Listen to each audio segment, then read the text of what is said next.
He was born under a death sentence, raised in a palace, exiled to the desert, and called from a burning bush. Moses didn't go looking for greatness, but God chose him to confront Pharaoh, split the sea, and lead a nation to the edge of the promised land. This is the story of the man who walked with God and changed history. The story of Moses begins in the land of Egypt, at a time when Pharaoh feared the growing population of the Israelites. To control them, he enslaved them. But even that wasn't enough. Fearing their numbers, he gave a brutal command. Every baby boy born to the Hebrews was to be thrown into the Nile River. In the middle of that chaos, a Levite woman gave birth to a son. She saw that he was special, and for 3 months she hid him. But as the risk grew, she made a desperate plan. She placed her baby in a basket, covered it with tar to make it float, and set it among the reeds of the Nile River, hoping God would protect him. The baby's sister, Miriam, watched from a distance. Soon, Pharaoh's daughter came to bathe and spotted the basket. She opened it, saw the crying child, and felt compassion. She knew he was a Hebrew, but instead of turning him away, she decided to raise him as her own. Miriam stepped forward and offered to find a Hebrew woman to nurse the child. Pharaoh's daughter agreed, and the baby was given back, for a time, to his own mother. When he was older, he was brought to Pharaoh's palace and named Moses, which means drawn out, because he had been drawn out of the water. He was raised with Egyptian royalty, educated in the palace, but he never forgot where he came from. When Moses was around 40 years old, he went out to see the Hebrew people. They were his people, though they didn't know it. He saw the harsh labor, the beatings, and the suffering. Then he saw an Egyptian slave master beating a Hebrew man. Something snapped in Moses. In a burst of anger and loyalty, he killed the Egyptian and buried the body in the sand. The next day, he saw 2 Hebrews fighting and tried to break it up. But one of them sneered, "Who made you ruler and judge over us? Are you going to kill me like you killed the Egyptian?" Moses panicked. Word had spread. Pharaoh heard about it and tried to have Moses killed. So Moses ran. He fled Egypt and went east to the land of Midian. In Midian, Moses started over. He helped some shepherd girls defend their flock from bullies, and their father, Jethro, invited him to stay. Moses married one of the daughters, Zipporah, and became a shepherd. He spent the next 40 years in the wilderness, far from the life of palaces and politics. But God hadn't forgotten him. One day, while tending sheep near Mount Horeb, Moses saw something strange, a bush that burned with fire but was not consumed. He came closer, and from within the flames, God called his name. "Moses! Moses!" Moses answered, "Here I am." God told him to take off his sandals, for the ground was holy. Then God said something Moses hadn't expected. "I have seen the suffering of my people in Egypt. I have heard their cries. I am coming down to rescue them, and I am sending you."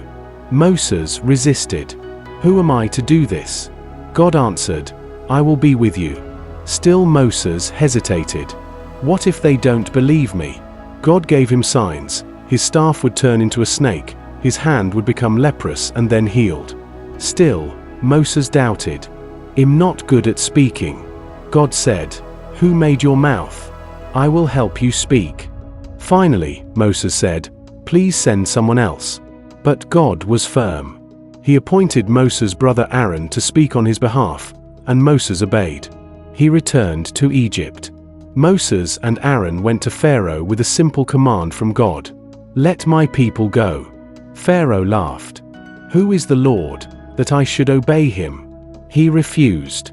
In fact, he made the Hebrews work even harder. But God began to act. Through Moses and Aaron, God sent 10 plagues that shook Egypt to its core. 1. Water turned to blood. 2. Frogs swarmed the land. 3. Gnats filled the air. 4. Flies invaded homes. 5. Livestock died. 6. People broke out in boils. 7. Hail rained down like fire. 8. Locusts devoured the crops. 9. Darkness covered the land for 3 days. 10. The death of the firstborn. Each plague was more severe than the last. Still, Pharaoh's heart was hard. But the 10th plague broke him. On the night of the first Passover, Every Egyptian household lost its firstborn son, including Pharaoh's. Only the Israelites, who followed God's instructions and marked their doors with lamb's blood, were spared. Pharaoh finally gave in. He told Moses, "Go. Take your people and leave." The Israelites marched out of Egypt, free at last. But Pharaoh changed his mind and chased them with his army. The people reached the Red Sea and were trapped between water and warriors. Panic set in. They cried out. But God told Moses to raise his staff. Moses obeyed, and the waters split in two, creating dry ground between towering walls of water. The people crossed safely. When Pharaoh's army followed, the waters collapsed and drowned them all. Israel was free, and the people stood in awe of the God who had delivered them. The journey from Egypt to the Promised Land should have taken weeks. But because of the people's fear and rebellion, it took 40 years. Still, God was with them every step. He gave them manna, bread from heaven, every morning. He gave them water from a rock. He provided quail when they complained of hunger. He led them with a pillar of cloud by day and fire by night. He gave them laws to shape them into a holy nation. At Mount Sinai, Moses went up the mountain and received the 10 Commandments written by God himself. But while he was on the mountain, the people built a golden calf and worshipped it. When Moses came down and saw their idolatry, he was furious. He smashed the tablets and confronted the people. Thousands died that day. But Moses didn't give up on them. He went back up the mountain and begged God to forgive them. And God did. For 40 years, Moses led the Israelites through the desert. He settled disputes, gave God's laws, organized the camp, and endured constant complaints. He had moments of deep intimacy with God. The Bible says God spoke to Moses face to face, as one speaks to a friend. But Moses was not perfect. Once, when the people demanded water again, God told Moses to speak to the rock. But Moses, frustrated and angry, struck the rock twice with his staff. Water came out, but God was displeased. He told Moses, "Because you did not trust me enough to honor me, you will not bring this assembly into the Promised Land." It was a painful moment. After all Moses had done, he would not finish the journey. At the end of his life, Moses stood on Mount Nebo, overlooking the land of Canaan. God showed him the Promised Land from a distance, the land promised to Abraham, Isaac, and Jacob. Then Moses died there on the mountain. He was 120 years old, but the Bible says his eyes were not weak, and his strength had not left him. God himself buried Moses, and no one knows the location of his grave. The people mourned for 30 days. And then, under the leadership of Joshua, they entered the land Moses had led them toward for 40 years. Moses is remembered as Israel's greatest prophet and lawgiver. He was a deliverer, an intercessor, a teacher, and a servant of God. He didn't start as a hero. He was a baby in danger, a fugitive in the desert, and a hesitant leader who argued with God. But God used him anyway. He led a nation out of slavery.